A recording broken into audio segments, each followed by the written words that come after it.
خەڵکی منتەقەی هەموو لە بەردەڕەشی و حەکەلەشی بگری هەتا لەگە گوتی مزگەفتی کەونی دارەت و خۆل یەکسەر ئەو مزگەفتەیە چ مزگەفتی دیکە نمایە خۆل لە منتەقەی ئابەت نمایە هیچ باوەڕ ناکەم لە زیان مابی 1805 دروستکرایە نێزیکەی 220 ساڵە ئەو مزگەفتە دروستکرایە ئەو مزگەفتە زۆر خۆشترە لە مزگەفتەکانی دیکە یعنی وەکو مزگەفتەکە هاوینان ڕاستی فێنکە دستانانیش گەرمە یعنی لەگە دێنا ئەو مزگەفتەی بە ئیرادی خوای مرۆ دلی دەبتەوە مزگەفتەشی قەدیمە ئێبا و باپیرانە مزگەفتەکانی دیکەش تقریبا هەف مزگەفتی دی ئەلێرە هەیە سەر بە ناحیە دارەت و بەس ئەو مزگەفتە جەماعەتی لە مزگەفتەکانی دیکە هەموو زۆرترە.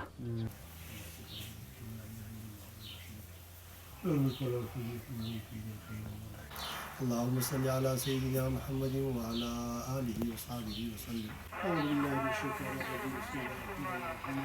قال ربكم ادعوني.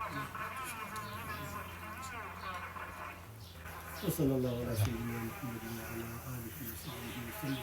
لا إله إلا الله. وش بو زستانان گەرمە بۆ هاوینان ساردا يعني قلزة يعني بي بانكو بي كارب صوبة موبا يعني إذا لي ذكين قلزار قالك باقشة بين نالم بيسك وكو دسكيشي خير خوازي وها اشتشي الدنا خلقك إيش لي ذكاو يعني خير خواص. أري والله خير خواص.